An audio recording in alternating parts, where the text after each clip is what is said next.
உணர்வுகளையாலேயே வாழ்ந்து மடிகிற உயிரினம் கரை.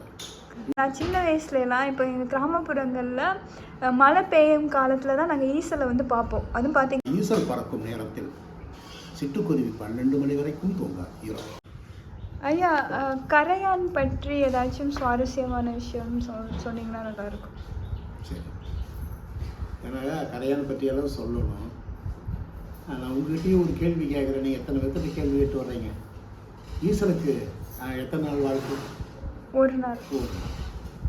அப்போ உங்களை போன்றவர்கள் மட்டுமல்ல, பரவலாக ஒரு பொது புத்தி என சொல்லுகிற இந்த பொது புத்தியில் ஈசலுக்கு ஒரு நாள் வாழ்க்கை என்ற ஒரு செய்தி அப்படி பதிவாயிருக்கு.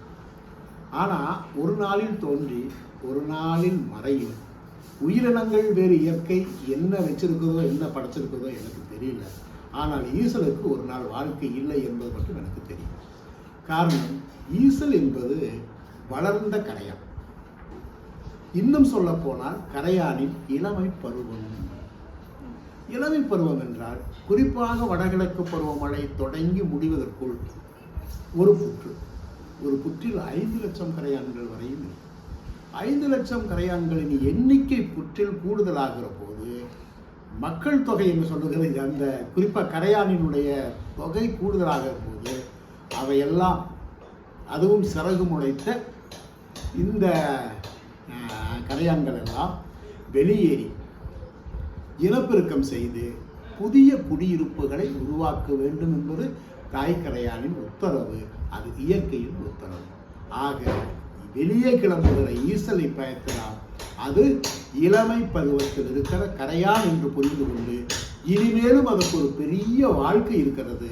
அது இனி போய் முட்டை வைத்து உருவாக்கி ஒரு பெரிய குடியிருப்பை எல்லாம் அது உருவாக்கி அது வச்சிருக்கணும்.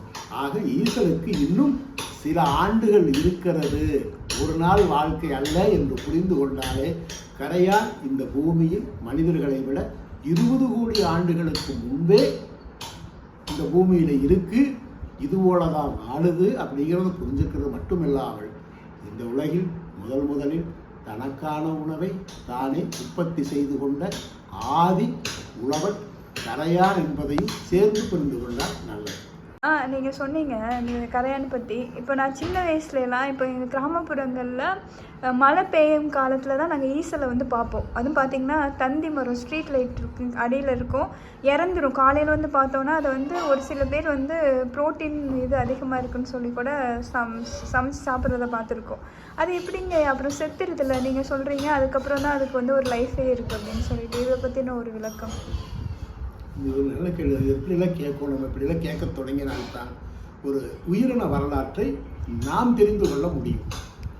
நம்ம சொன்ன ஈசல் இரவு நேரத்தில் பறப்பதற்கும் அது வெளிச்சம் தேடி பறப்பதற்கும் தன் இணையை கண்டுகொள்வதற்காகத்தான்.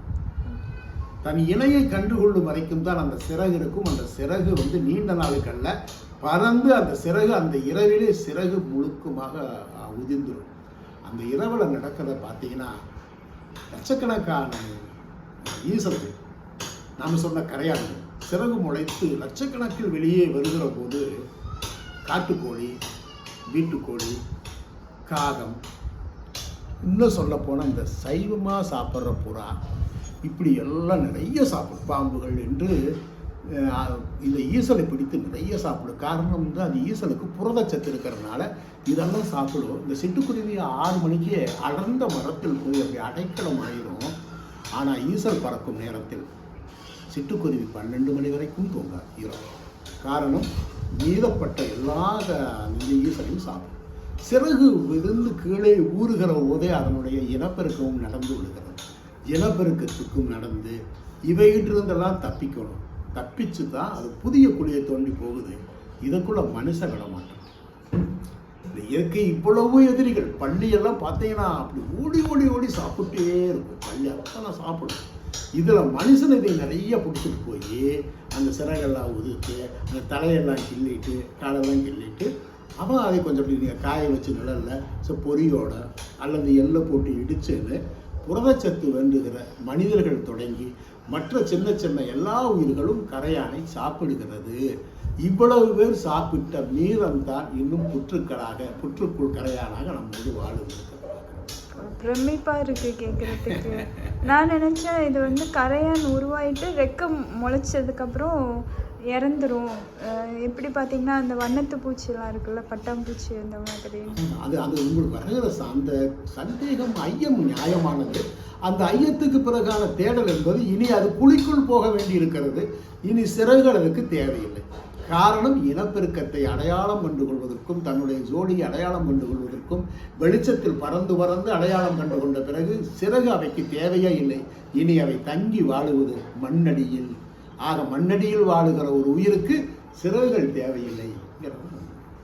இந்த சயின்டிஃபிக்காக அந்த காலத்தில் நம்ம முன்னோர்கள் வந்து பின்பற்றினது, கரையான் வந்து எங்கே நீரோட்டம் பூமியில் அதிகமாக இருக்குமோ அங்கே தான் வந்து வீடு கட்டும், அதோட புத்தை அமைக்கும். அதுக்கான காரணங்களே அவ்வளோ அறிவாளிகளா அது கரையான்? காரணம், கரையானுடைய உடம்பு ஒரு 16-17 டிகிரி செல்சியஸ் வெப்பம் சொல்லுவோம்.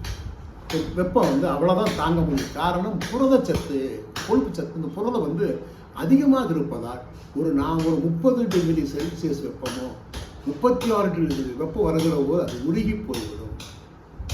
அப்போ தன்னை ஒரு 15 டிகிரி செல்சியஸ் வெப்பத்துக்கு மேல் கூடாமல் இருப்பதற்கு காரணம், நீரோட்டம் உள்ள பகுதியிலே அது தன்னுடைய வாழ்க்கை அமைக்கும். கரையான் ஒரு புற்று எடுப்பதற்கு மேலிருந்து எந்த பொருளையும் எடுத்துக்கொள்வதில்லை. அதையெல்லாம் கீழிருந்து எடுத்துக்கொள்ளும். கீழிருந்த பொருளத்துக்கு மேலே போட்டு கொஞ்சம் நீரோட்டமான பகுதி, குளுமையான பகுதி அதுக்கு ரொம்ப அவசியம். ஒன்று கரையானுக்கு மட்டுமல்ல, கரையான் தோட்டத்துக்கு அவசியம். ஏன்னா கரையான் பூஞ்சையை கொண்டு வந்து இந்த காய்ந்த புள்ளையெல்லாம் கொண்டு போய் பூஞ்சை தோட்டத்திலே அடுக்கி வைத்து அவை பூஞ்சையாக்கி பிறகு காளானாக்கி தான் சாப்பிட்டு விடுவதால் ஈரப்பதமான இடம் என்பது ரொம்பவும் அவசியம். இந்த ஈரப்பதத்தை தொடர்ந்து கொண்டு செல்வதற்கு 3 மாதத்திற்கு ஒரு முறை பருவங்கள் மாறுகிறது. பருவம் ஒரு மாதிரி இல்லை, ஒரு ஆண்டுக்கு 4 பருவங்கள் வரும். 4 பருவங்களுக்கு தகுந்த போல் தன்னுடைய துளைகளை, நீங்கள் புற்றில் பார்த்தீங்கன்னா புற்றில் அப்படி மாறி மாறி இருக்கும்.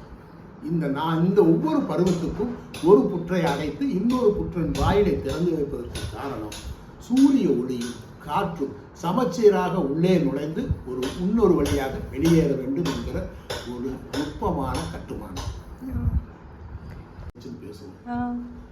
அதே மாதிரி கல்லணை கூட 1000 ஆண்டுகள் கடந்து 2000 ஆண்டுகள் என்று 2000 ஆண்டுகள் 3000 ஆண்டுகளான கட்டுமானங்களையும் அல்லது முழுக்க தொன்மையான பொருள்களையும் பேசுகிற நாம் 4000 5000 ஆண்டுகள் இந்த இயற்கை சீற்றங்களை எதிர்கொண்டு வாழுகிற புற்றை பற்றி பேசுகிறது. கண்டிப்பா ஒரு புற்றின் வயது 4000 5000 ஆண்டு காலத்துக்கு கூட ஒரு புற்றால் நீடித்து நிலைக்க முடிகிற அளவுக்கு அந்த புற்றின் அமைப்பு இருக்கும். இப்படி நீரோட்டம் பார்த்து, நிலைத்தன்மை பார்த்து, நிலவியல், மண்ணியல், சூழலியல் என்று எல்லாம் தெரிந்து ஒரு கூடமைக்கிற கரையான்களுக்கு கண்கள் தெரியாது. இதுவே உங்க மூலியமா தான் நான் தெரிஞ்சிருக்கேன். உணர்வுகளையாலேயே வாழ்ந்து மடிகிற உயிரினம் கரை. உணர்வுகளை கொண்டே. அதனால்தான் அது அந்த வெளிச்சத்தில் ஈசலாக சிறகு நுழைத்த போது தன் இணையை தேடிக்கொள்வதற்காகத்தான் அவை வெளிச்சத்தை நோக்கி வருகிறது.